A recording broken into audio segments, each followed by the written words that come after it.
A lot of people here in the state of Utah love to complain about Californians moving here to our beautiful state. For me, I don't really care. I think it's actually a great opportunity. I mean, we've got this beautiful place that we live in, and I personally want to share that with a lot of people, so I understand why people are moving in from out of the state. And yes, a lot of those are coming from California. However, in this video breakdown, we're going to look at the statistics here in this article, and you're actually going to see some interesting numbers on where people are actually moving from and who's actually buying houses in today's market. I think this is going to be really helpful for you, whether you live in California and you're looking to move here, or you live here in Utah and you're wondering, hey, are Californians really the problem? This video is going to show you exactly what's going on with the real estate market, where people are moving from, and how many people are actually growing up here and then purchasing houses. So without further ado, let's jump into it.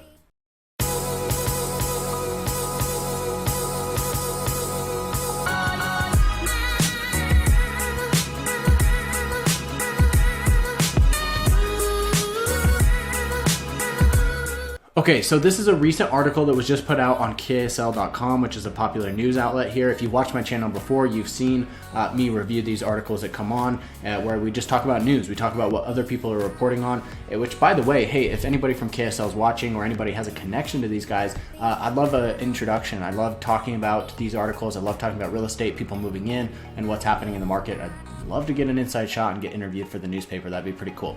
So let's jump into this. It's a common refrain. Californians are moving here in droves, and they're to blame for Utah's quality of life, traffic, overcrowding, and skyrocketing home prices. But how much of this is actually true? Who's really living here in Utah, and how has that changed in recent years? The reality is Utah is a top state in the West for its share of homegrown residents. An estimated 62% of Utah's residents were born here, according to the latest 2020 estimates from the U.S. Census Bureau. That's compared to Utah's western neighbors with less than half of their residents homegrown. Consider Idaho, where 47% of residents were born there. Colorado and Wyoming both have an estimated 42.4% of homegrown residents, and Nevada is only at 26.7%. So this right here is obviously showing that a lot of these western states, there's a lot of people moving into them, and there's a smaller portion of the population who actually was born in that area and has stuck around to live in that area. Arizona has about 39.6%, according to Landgeist, which used 2019 census data to complete its state-by-state estimates. Now, before we continue on in this article, if you are thinking about making a move here to Utah, or you already live here and you're looking at buying, selling, or investing in real estate, reach out to me. My information will be here on the screen. I absolutely love talking to you guys. I've had people from all across the world reach out, and I cannot wait to hear from you about your individual situation as well. Anywhere here along the Wasatch Front, or even the entire state of Utah, me and my team service the entire state, and we'd love to hear from you. So call, text, or email anytime. All right, continuing on. So what is it about Utah? Why does it stick out as a homegrown state in the West? Emily Harris, a demographic analyst at the University of Utah's Kempsey Gardner Policy Institute, which, by the way, they do a lot of studies on population and real estate here in the area, said that's likely because of Utah's consistently young population compared to the rest of the nation. Big families have helped fuel the state's rapid population growth and historically high fertility rate. So look, this is basically saying we have a lot of big families here in Utah, and this is actually what's growing the state's population at such a rapid rate. If you remember an article review that I did maybe about a month or two ago, we talked about how many people were moving into the state from the Census Bureau, and I don't think it was actually as many as people might think if they had to guess, right? If somebody had to guess, they might say, oh, 50,000 or 100,000, and in some areas it was like 10,000, 20,000. So it just depends. I mean, for the whole entire state, yeah, that number is pretty big and it adds up year over year, but it's really the big families here in the state that are driving this. That means the majority of Utah's growth over the years has actually come from natural growth. Move-ins from out of state aren't all to blame for traffic woes and housing demand. It's your kids and grandkids too. That's it. Stop having kids. Just stop having kids so we don't have traffic. That's the answer. Even though Utah's born-in-state population is currently relatively bigger than its western neighbors, changes have been brewing. Utah has been experiencing for the last couple decades now some demographic shifts. Utah was the fastest growing state in the nation from 2010 to 2020. Very important information right there. But it saw a sharp drop in its fertility rate and a steady decline in natural population increase, Harris wrote in this report.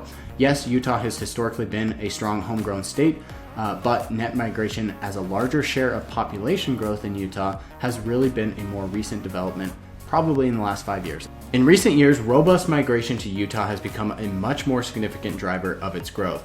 This is where the Californian blame game comes in. And while it's not entirely true, it's not completely false either. So, is it Californians' fault or not? Yes, California is the largest single source of domestic in-migrants for Utah. From 2014 to 2018, California was responsible for the largest share of Utah's domestic in-migration, according to research. It's very obvious that California is the largest state that's sending people to Utah. However, keep in mind that this isn't surprising given the California's sheer size, right? They've got a lot of people there. It's the most populated state in the nation and has seen significant domestic net out migration for decades since 1990. That's the last 3 decades. Plus, Utah sits fairly close to California, the Golden State. However, and this is important to note, Utah isn't even in the top 10 states that have received the most migrants from California. So yes, there's a lot of people moving here, but most Californians are moving to other states first. Consider this, in 2018, Utah received about 18,000 Californians. That pales in comparison to the over 50,000 Californians that states like Arizona, Texas, Nevada, and Washington received in the same year, according to the research. So, what if we adjust for population size and compare Utah to other states? Harris did that calculation, which gave a clearer view of the propensity of each state to send migrants to Utah. That revealed Utah's northern neighbor, Idaho, actually sent the most population-adjusted migrants to Utah from 2014 to 2018. This was 5.3 migrants per 1,000 residents. Wyoming was Utah's next largest by adjusted for population, with 3.02 per 1,000 residents, and California, by comparison, only sent 0.57 migrants per 1,000 residents. So yes, there's a large amount of people moving here, but it's actually a small portion of California overall. So I've got 2 little maps here. You can see that there was 16.6. This is Utah in-migrant domestic origins. So a lot of people came from California, which is the #1 state, but on a population adjusted basis, California is actually very, very low. So most of the people are coming from Idaho, Wyoming, or the surrounding states as well. All right, will Utah be a homegrown state for long? When asked if Utah's homegrown population could decline in coming years, given the decline of the state's fertility rates and incline in migration, Harris said it's possible, but it's still too soon to say. It's definitely something we're watching, she said. Utah in the last 10 years has been kind of at the tail end of being done with a birth wave. We're anticipating within the next 3 to 5 years an increase in births because of the age distribution of population. This means there's a lot of younger women who are going to be growing up, getting married, having kids, whatever, starting their families. So in the next 3 to 5 years, they're expecting a lot of potential mothers to come of age, I guess, if you will, and start having kids, right? She said that as more millennials enter these childbearing ages. Utah, like other states, goes through ebbs and flows of births or fluctuation of natural population increases based on those birth waves. So I do anticipate that natural increase and net migration becoming more level, kind of even shares of Utah's population growth. So she thinks it's gonna, even out there. However, Harris added net migration is a more volatile indicator of change. While births and natural growth is a more steady statistic to track, in-migration is trickier because it can really change year to year. Obviously, we saw a huge in-migration of people from all around the world move here because of the COVID pandemic, right? A lot of people said, hey, I need to get outside. I want to go enjoy somewhere that has a nice outdoor recreation, or I'm working remote. I don't need to live in these expensive states. Let me move to Utah where it's a much more affordable cost of living. Take what happened during the pandemic. I'm just going to skip that because that's exactly what I just saw. What I just said. In 2021, Utah saw a net migration of 34,853, almost 10,000 more than the previous year's estimate. So that's a pretty big swing there. Natural increase is a much more stable because births and deaths are a much more long-term process, whereas the in-migration can change year to year. Typically, recessions prompt Americans to stay where they are. The pandemic was an outlier. If there's another large economic recession that isn't super weird like COVID-19, we would expect net migration, not just for Utah, but a lot of places to go back down. So if there's a recession that comes into the market, then they're expecting net migration. People just basically stay where they are and get through the recession before they think about making a move. So all that being said, guys, I hope this article was helpful for you. If it was, consider sharing it with a friend or a family member. If you're from California, if you are moving to California, if you live here in Utah, if you find anybody who might be interested in this type of content, go ahead and share this video with them. It'd really mean a lot to me, and it would also help provide some value to them as well. Thank you so much for watching, guys. Make sure to reach out to me if you're looking to buy, sell, or invest in real estate here along the Wasatch Front, or even the entire state.